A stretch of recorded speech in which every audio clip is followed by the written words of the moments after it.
Hi అండి. ఇవాళ recipe ఏంటో తెలుసా? పక్క పల్లెటూరు కర్రీ అండి. ఇప్పుడు ఒక మిక్సీ జార్ తీసుకొని 1 ఇంచు దాల్చిన చెక్క, 2 యాలకులు, 3 లవంగాలు తీసుకొని మిక్సీ జార్లో వేసుకోవాలి. వేసుకున్న తర్వాత ఇప్పుడు 2 స్పూన్ల ధనియాల పొడి యాడ్ చేసుకోవాలి. ధనియాలు ఉంటే ధనియాలు వేసుకోండి. నా దగ్గర పౌడర్ ఉందని పౌడర్ యాడ్ చేస్తున్నా. 1 స్పూను జీలకర్ర పొడి, 1 పెద్ద స్పూను అల్లం వెల్లుల్లి పేస్ట్ యాడ్ చేసుకోవాలి. ఇప్పుడు ఒక 3 మీడియం సైజ్ ఆనియన్స్ తీసుకొని కట్ చేసుకొని వేసుకోవాలి.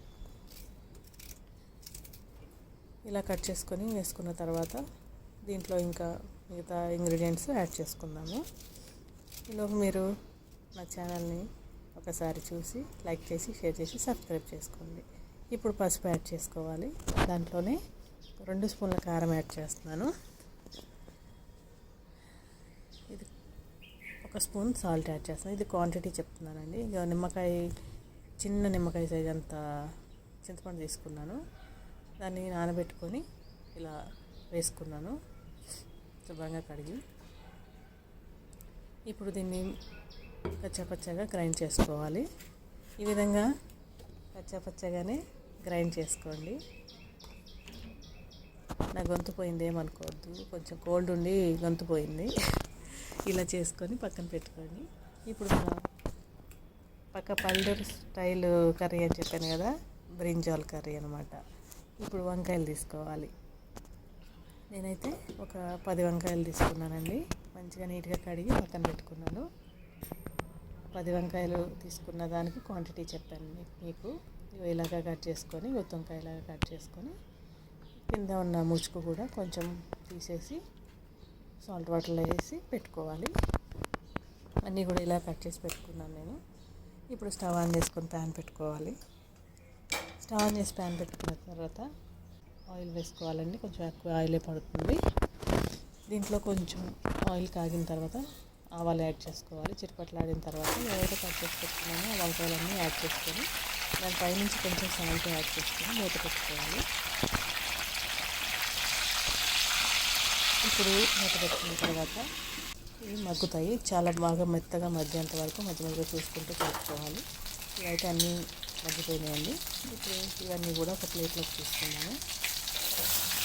ఇవన్నీ సాఫ్ట్ అయిపోయింది. ఇవన్నీ కూడా ఒక ప్లేట్లోకి తీసుకొని ఇంకా ప్రాసెస్ చాలా చాలా టేస్టీగా ఉంటుందండి. ఆంధ్ర సైడ్ చేస్తారు ఇలాగా. మనకేంటంటే ఇక్కడ తెలంగాణలో మనకి కొబ్బరి ఇవి నువ్వులు పల్లీలు వేసుకొని చేసుకుంటారు. ఇక్కడ ఫంక్షన్స్లో ఎక్కువగా మనకి ఇదే చేస్తారు. ఇది మా ఆంధ్ర స్టైల్ అన్నమాట. చాలా చాలా టేస్టీగా ఉంటుంది. మీరు కూడా ఎంతసేపు మూత పెట్టాలి, కానీ ఇది చాలా బాగుంటుందండి. కొంచెం కర్రీ వేసుకుని ఎక్కువ అన్నంలో కలుస్తుంది. ప్రతి మెతుకు కూడా బాగా తగులుతుంది. చాలా చాలా టేస్టీగా ఉంటుంది. ఇది కొంచెం ఫ్రై అయిన తర్వాత ఏదైతే మనం మిక్సీ చేసుకున్నామో ఆ పేస్ట్ మొత్తం కూడా ఇందులో యాడ్ చేసుకోవాలి. మొత్తం ఇందులో యాడ్ చేసుకొని కొంచెం పచ్చివాసన పోయేంత వరకు ఆయిల్లో ఫ్రై చేసుకోవాలి. ఇలాగా ఆయిల్లో కొంచెం ఫ్రై చేసుకొని పెట్టుకోవాలండి. ఇప్పుడు ఏదైతే మనం మిక్సీ గ్రైండ్ చేసుకుని మిక్సీ ఉందో దాంట్లో కొంచెం వాటర్ వేసుకొని కొంచెం ఆ వాటర్ దీంట్లో యాడ్ చేసుకొని కుక్ చేసుకోవాలి.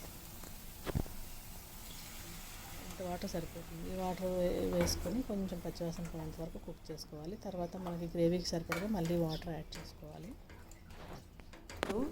ఇది కుక్ అయిందండి, కొంచెం పచ్చివాసన పోయింది. ఇప్పుడు దీంట్లో మనము గ్రేవీకి సరిపడా వంకాయలు కుక్ అవ్వడానికి సరిపడగా వాటర్ యాడ్ చేసుకుందాము. వాటర్ యాడ్ చేసుకొని సరిపోతాయి. ఇంత బాగానే ఉంటుంది ఇది గ్రేవీ. ఇలా వాటర్ యాడ్ చేసుకున్న తర్వాత మూత పెట్టుకొని బాయిల్ చేసుకోవాలి. ఇలా బాయిల్ అవుతున్నప్పుడు ఒకసారి మిక్స్ చేసుకొని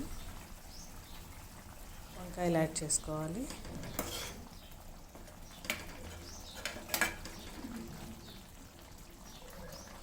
వంకాయలన్నీ కూడా ఇట్లా వేసుకొని గ్రేవీని మంచిగా అరేంజ్ చేసేసుకొని మూత పెట్టుకొని కుక్ చేసుకోవాలి. ఒకసారి ట్రై చేసి చూడండి, నచ్చితే కామెంట్ చేయండి. ఇలా వేసుకొని అన్నీ కూడా డిప్ చేసుకొని మూత పెట్టుకోవాలి. కొద్దిసేపటికి ఇలా ఆయిల్ పైకి వస్తుంది. కర్రీ అయిపోయినట్టేనండి. చూసారు కదా, మంచిగా చక్కగా ఆయిల్ అంతా పైకి వచ్చింది. కర్రీ అయిపోయింది. ఇప్పుడు వేడి వేడి అన్నంలో కొంచెం కర్రీ వేసుకొని తింటే, ఇలాగా జలుబు చేసినప్పుడు నా గొంతు పోయింది, ఇలా గొంతు బాగలేనప్పుడు నోటికి రుచిగా ఉండాలంటే ఇలాంటి కర్రీస్ ఖచ్చితంగా చేసుకొని తినాలి. చాలా చాలా బాగుంటుంది. అందుకని ఇప్పుడు చేసుకున్నాను నేను. మీరు కూడా చేసుకొని తినండి.